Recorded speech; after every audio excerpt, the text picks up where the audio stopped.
एगो गाना वाले कि एक बेर चंदा वाली में जियो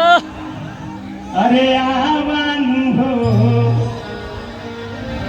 मिली मजा कर का मिली बतार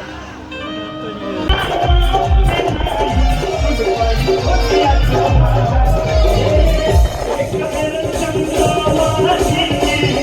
आवान हो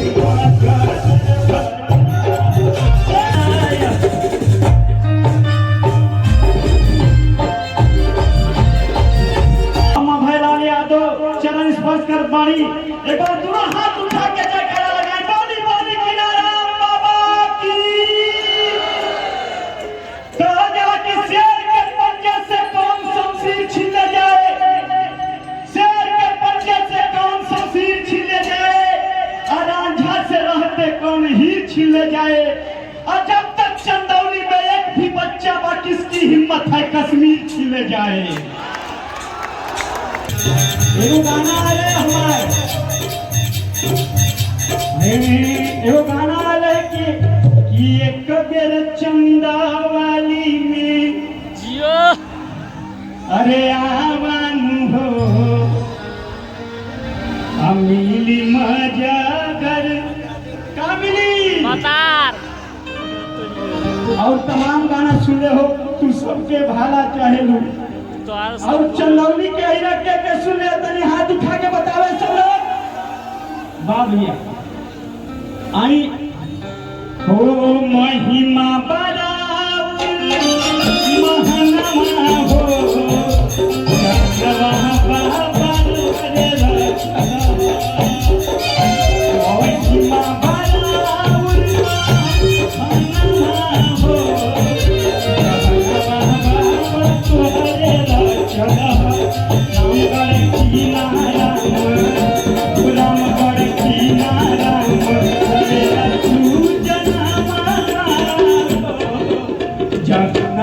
बाबर तोहरे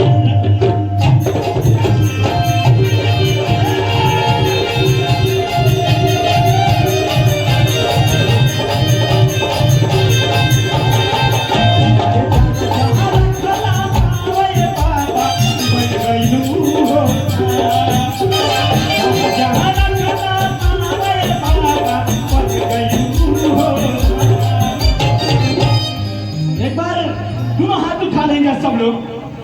हाथ उठाई हम लास्ट एक के बाद एगो लाइन गाना गाई ऊपर एकदम जम के ताली बजे के चाहिए बजी कि ना भैया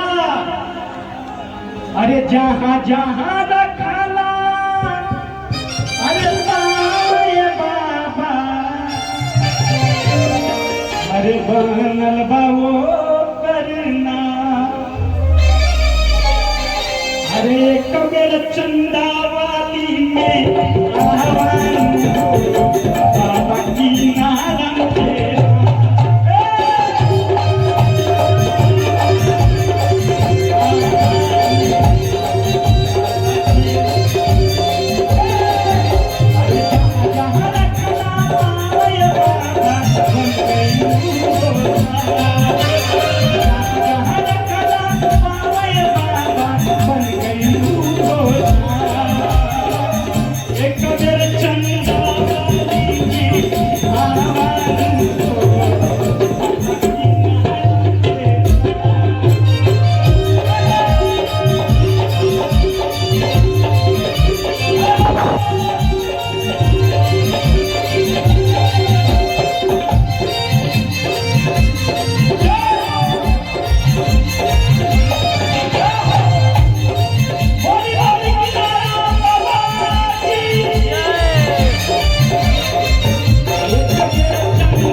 कुछ अपना गाओ, कुछ अपना गाओ।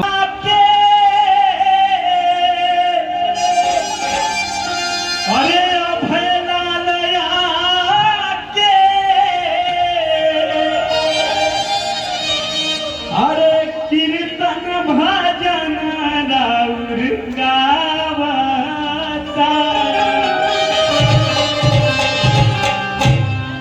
दोनों हाथ सब लोग उठाई जहां तक हमारे जिला के जितना जनता जनार्दन बाड़ी अगर बाबा की नारायण के मानीला तो दोनों हाथ उठा ले, दोनों सब लोग हाथ उठा ले, सब लोग और ताली के साथ कही अरे सरधा लगा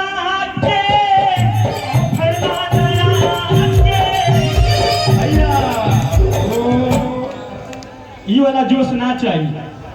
जौन कश्मीर में जोश दिखेला, जौन बॉर्डर पर जोश दिखेला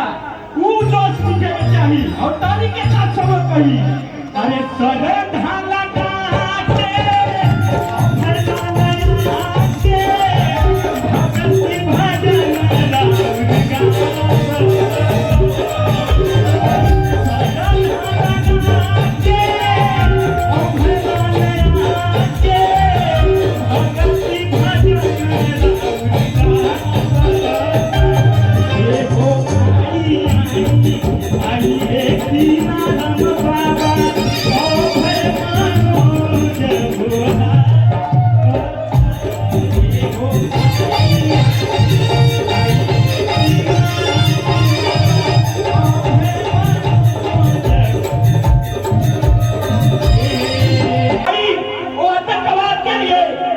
भाई बन के आओगे तो गले से लगाएंगे, भाई बन के आओगे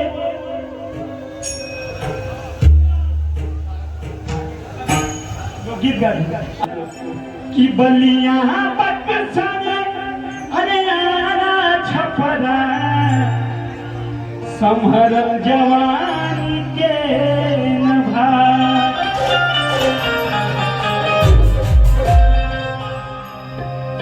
एगो कहावत बा कि ज्यादा इतनो गोल ना बने कि आदमी ना ठुआ करे, जनता के बीच में रहे वाला, जनता से प्यार करे वाला। हमारे को खीर मारी बनाया पान खाए सैया हमारे, आप लोग जरूर टेलर देखा जो कैप्टन फिल्म से बात और हमारे गुरुजी के आशीर्वाद से नाइस कंपनी से भी तमाम गीत आवे वाला बात और हमारे गुरु जी बाबा महाराज जी के आशीर्वाद बात हमारे राजेश गुरु